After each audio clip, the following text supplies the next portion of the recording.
Very good. First வந்து awareness. அதாவது cancer பத்தி அவேர்னஸ் மக்களுக்கு இன்க்ரீஸ் ஆக அர்லி ஸ்டேஜ்ல நீங்க வரதுக்கான வாய்ப்புகள் அதிகமா இருக்கு. அர்லி ஸ்டேஜ்ல வந்தாங்கன்னா கியூர்னா கம்ப்ளீட்டா கியூர் ஆகுறதுக்கு வாய்ப்புகள் நெறைய இருக்கு. ஸோ அதுக்கு அவேர்னஸ்க்கு என்னென்ன ப்ராப்ளம்ஸ் இருந்தா எப்போ நம்ம டாக்டர பார்க்கணும்? ஃபர்ஸ்ட் இம்பார்ட்டன்ட் திங் பாடியில எது ஒரு ப்ராப்ளம் இருந்தாலும் ஒரு 3 வாரத்துக்கு மேல நம்மள ஒரு தொந்தரவு பண்ணுதுன்னா, அத நம்ம இக்னோர் பண்ணக்கூடாது. ஃபார் எக்ஸாம்பிள் நெறைய பேர் பண்ற தப்பு என்னன்னா, பிரெஸ்ட்ல ஒரு கட்டி இருக்கும் லேடீஸ்க்கு. 40 இயர்ஸ் 45 அது ஒன்றும் இல்லை வலி இல்லாமல் இருக்குது அது என்ன பண்ண போகுது விட்டுடலான்னு விட்டுருவாங்க.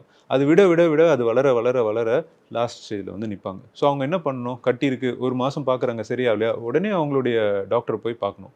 அதே மாதிரி யாருக்காச்சும் பிளட் போயிட்டே இருக்குது மோஷனில், இது பைல்ஸ் தான் இது சரியாயிடும், இது பைல்ஸ் தான் சரியாயிடும் அப்படியே இருக்க என்ன ஆகும், அந்த கட்டி வளர்ந்துக்கிட்டே இருக்கும். ஸோ ஒரு 4 வீக்ஸ்க்கு மேலே ப்ளீடிங் வந்துகிட்டே இருக்கும் மோஷனில் அப்படின்னா அதை பற்றி யோசிக்காமல் உடனே ஒரு டாக்டர் போய் கன்சல்ட் பண்ணி பார்த்து அவங்க எக்ஸாமின் பண்ணி ஒரு கொலனோஸ்கோப்போ எண்டோஸ்கோப்போ பண்ணி பார்ப்பாங்க. இது ஒன்று. அதே மாதிரி யாருக்காச்சும் கண்டினியூஸாக காஃப் இருந்துகிட்டே இருக்குது, அதில் ரத்தம் வந்துகிட்டே இருக்குது, இது இன்ஃபெக்ஷன் மட்டும்தான் அப்படின்னு அசால்ட்டாக விட்டுறக்கூடாது. உடனே போய் செக் பண்ணி எக்ஸ்ரேவோ சிடி ஸ்கேன் எடுத்து இது லங் கேன்சரோட இதுவாக இருக்கலாமா அப்படின்னு பார்க்குறது. நீங்கள் சொன்ன மாதிரி வாயில் புண்ணு சாதாரணமாக 2 வீக்ஸில் ஹீல் ஆகிடும்.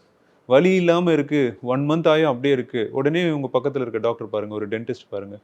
ஸோ நீங்கள் எப்போ எனிதிங் இஸ் அப்நார்மல் உங்கள் பாடியில் தோணுதோ அதை நீங்கள் இக்னோர் பண்ணாமல் ஒரு 1 மந்த் டைமில் உடனே போய் நீங்கள் பார்த்துட்டிங்கன்னா then the chances of finding early stage வந்து ரொம்ப ரொம்ப அதிகம். அர்லி ஸ்டேஜ் கண்டுபிடிக்கும் போது க்யூரும் ரொம்ப ஈஸி.